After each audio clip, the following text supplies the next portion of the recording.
Fang by Jack London. Read by Phil Humphries. Part 1. The Wild. Chapter 1. The Trail of the Meat. Dark spruce forest frowned on either side of the frozen waterway. The trees had been stripped by a recent wind of their white covering of frost, and they seemed to lean toward each other, black and ominous in the fading light. A vast silence reigned over the land. The land itself was a desolation, lifeless, without movement, so lone and cold that the spirit of it was not even that of sadness. There was a hint in it of laughter, but a laughter more terrible than any sadness. A laughter that was mirthless as the smile of the Sphinx. A laughter cold as the frost and partaking of the grimness of infallibility. It was the masterful and incommunicable wisdom of eternity, laughing at the futility of life and the effort of life. It was the wild, the savage, frozen-hearted Northland wild. But there was life, abroad in the land and defiant. Down the frozen waterway toiled a string of wolfish dogs. Their bristly fur was rimed with frost. Their breath froze on the air as it left their mouths, spouting forth in spumes of vapour that settled upon the hair of their bodies and formed into crystals of frost. Leather harnesses on the dogs and leather traces attached them to a sled which was dragged along behind. The sled was without runners. It was made of stout birch bark, and its full surface rested on the snow. The front end of the sled was turned up like a scroll in order to force down and under the bore of soft snow that surged like a wave before it. On the sled, securely lashed, was a long and narrow oblong box. There were other things on the sled, blankets, an axe, a coffee pot and frying pan, but prominent, occupying most of the space, was the long and narrow oblong box. In advance of the dogs, on wide snowshoes, toiled a man. At the rear of the sled toiled a second man. On the sled, in the box, lay a third man, whose toil was over. A man whom the wild had conquered and beaten down until he would never move nor struggle again. It is not the way of the wild to like movement. Life is an offence to it, for life is movement, and the wild aims always to destroy movement. It freezes the water to prevent it running to the sea. It drives the sap out of the trees till they are frozen to their mighty hearts. And most ferociously and terribly of all does the wild harry and crush into submission man. Man, who is the most restless of life, ever in revolt against the dictum that all movement must in the end come to the cessation of movement. But at front and rear, unawed and indomitable, toiled the two men who were not yet dead. Their bodies were covered with fur and soft tanned leather. Eyelashes and cheeks and lips were so coated with the crystals from their frozen breath that their faces were not discernible. This gave them the seeming of ghostly masks, undertakers of a spectral world at the funeral of some ghost. But under it all they were men, penetrating the land of desolation and mockery and silence, puny adventurers bent on colossal adventure, pitting themselves against the might of a world as remote and alien and pulseless as the abysses of space. They travelled on without speech, saving their breath for the work of their bodies. On every side was the silence, pressing upon them with a tangible presence. It affected their minds, as the many atmospheres of deep water affect the body of the diver. It crushed them with the weight of unending vastness and unalterable decree.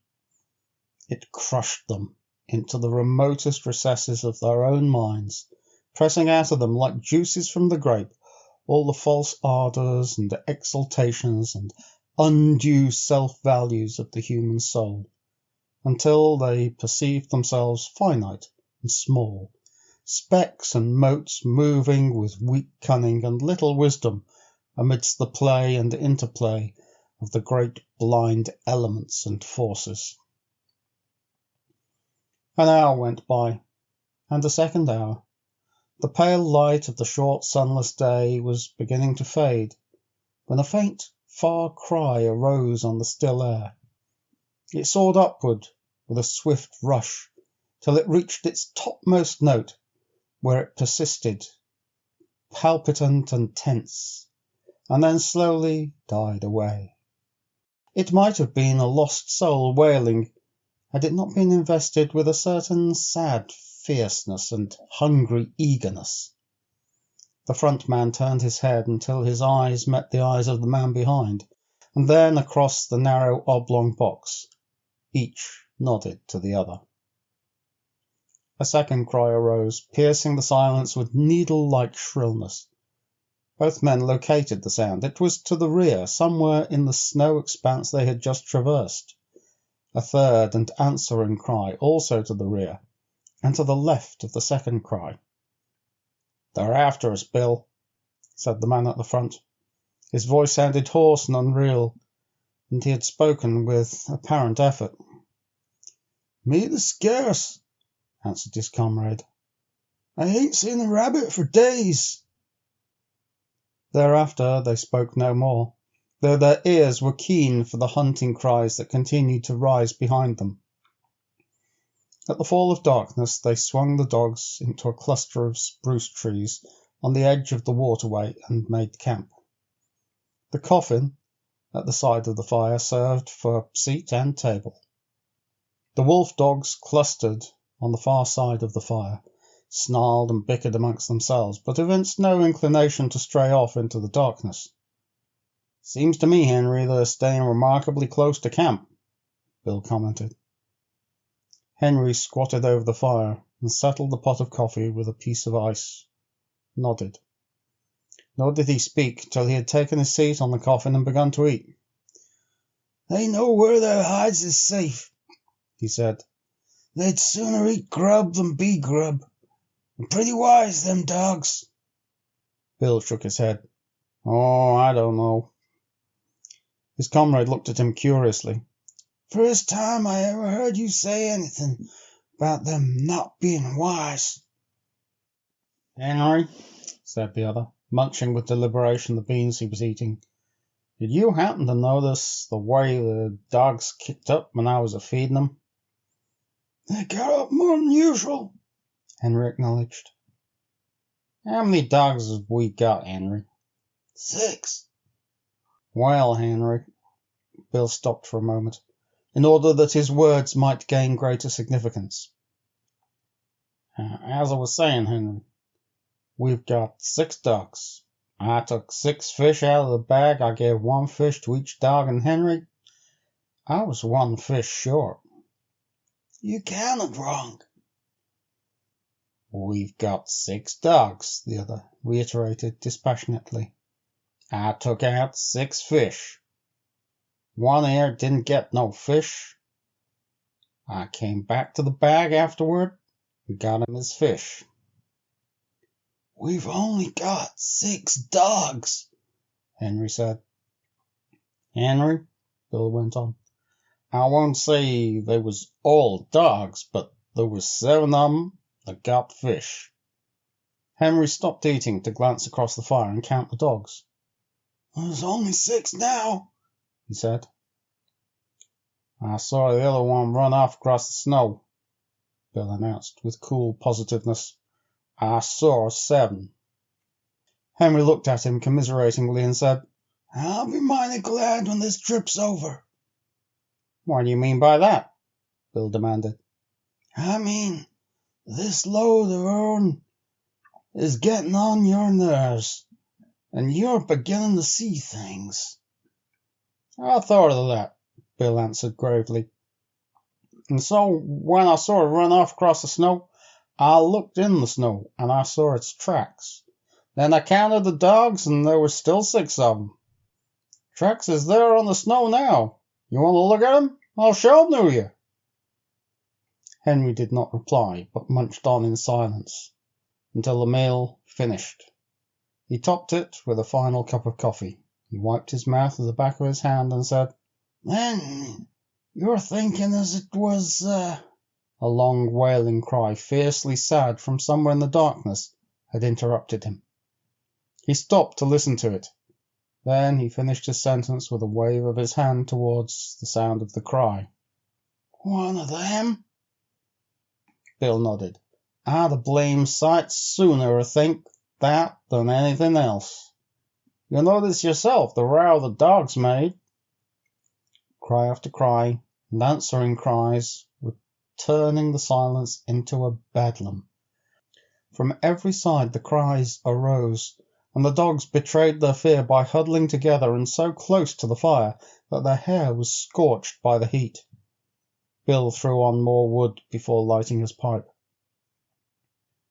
"I'm thinking you're down in the mouth some," Henry said. "Henry?" He sucked meditatively on his pipe for some time before he went on. "Henry, I was a-thinking what a blame sight luckier he is than you and me'll ever be." He indicated the third person by a downward thrust of his thumb to the box on which they sat. "You and me, Henry, when we die, we'll be lucky to get enough stones over our carcasses to keep the dogs off of us."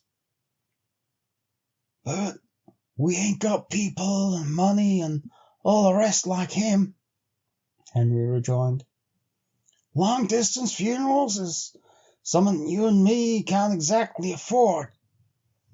"What bothers me, Henry, is what a chap like this that's a lord or something in his own country, and that's never had to bother about grub nor blankets, why he comes a-butting around the god-forsaken ends of the earth. That's what I can't exactly see." "He might have lived to a ripe old age if he'd stayed home," Henry agreed. Bill opened his mouth to speak, but changed his mind. Instead, he pointed toward the wall of darkness that pressed about them from every side. There was no suggestion of form in the utter blackness. Only could be seen a pair of eyes gleaming like live coals. Henry indicated with his head a second pair, and a third. A circle of the gleaming eyes had drawn about their camp. Now and again a pair of eyes moved or disappeared to appear again a moment later. The unrest of the dogs had been increasing, and they stampeded in a surge of sudden fear to the near side of the fire, cringing and crawling about the legs of the men. In the scramble, one of the dogs had been overturned on the edge of the fire. It had yelped with pain and fright as the smell of its singed coat possessed the air. The commotion caused the circle of eyes to shift restlessly for a moment, and even to withdraw a bit, but it settled down as the dogs became quiet. "Henry, it's a blame misfortune to be out of ammunition." Bill had finished his pipe and was helping his companion to spread the bed of fur and blanket upon the spruce boughs which he had laid over the snow before supper. Henry grunted and began unlacing his moccasins. "How many cartridges did you say we had left?" he asked. "3," came the answer. "And I wish 'twas 300. Then I'd show 'em what for, damn 'em." He shook his fist angrily at the gleaming eyes, and began securely to prop his moccasins before the fire. "And I wish this cold snap 'd break," he went on. "It's been 50 below for 2 weeks now, and I wished I'd never started on this trip, Henry. I don't like the looks of it. I don't feel right somehow. And while I'm wishing, I wish the trip was over and done with, and You and me are sitting by the fire in Fort McGurry just about now, playing cribbage. That's what I wished." Henry grunted and crawled into bed. As he dozed off, he was aroused by his comrade's voice. "Say, Henry, that other one that come in and got a fish, why didn't the dogs pitch into it? That's what's bothering me." "You're bothering too much, Bill," came the sleepy response. "You was never like this before. You just shut up now and go to sleep, and you'll be all hunky-dory in the morning. Your stomach's sour, that's what's bothering you." The men slept, breathing heavily side by side under one covering. The fire died down, and the gleaming eyes drew closer to the circle as they flung about the camp. The dogs clustered together in fear, now and again snarling menacingly as a pair of eyes drew close. Once their uproar became so loud that Bill woke up. He got out of bed carefully so as not to disturb the sleep of his comrade, and threw more wood on the fire. As it began to flame up, the circle of eyes drew further back. He glanced casually at the huddling dogs. He rubbed his eyes and looked at them more sharply. Then he crawled back into the blankets. "Henry," he said. "Oh, Henry." Henry groaned as he passed from sleep to waking and demanded, "What's wrong now?" "Nothing," came the answer. "Only there's 7 of 'em. I just counted." Henry acknowledged the receipt of the information with a grunt and slid into a snore as he drifted back into sleep. In the morning it was Henry who woke first and routed his companion out of bed. Daylight was yet 3 hours away, though it was already 6 o'clock, and in the darkness Henry went about preparing breakfast, while Bill rolled the blankets and made the sled ready for lashing. "Say, Henry," he asked suddenly, "how many dogs you say we had?" "6." "Wrong," Bill proclaimed triumphantly. "7 again?" Henry queried. "No, 5. One's gone." "The hell!" Henry cried in wrath, leaving the cooking to come and count the dogs. "You're right, Bill," he concluded. "Fatty's gone." "And he went like greased lightning once he got started. Couldn't have seen him for smoke." "No chance at all," Henry concluded. "They just swallowed him alive. I bet he was yelping as he went down their throats, damn him." "He always was a fool dog," said Bill. "But no fool dog ought to be fool enough to go off and commit suicide that way." He looked over the remainder of the team with a speculative eye that summed up instantly the salient traits of each animal. "I bet none of the others would do it." "Couldn't drive 'em away from the fire with a club," Harry agreed. "I always think there was something wrong with Fatty anyway." And this was the epitaph of a dead dog on the Northland Trail, less scant than the epitaph of many another dog, of many a man.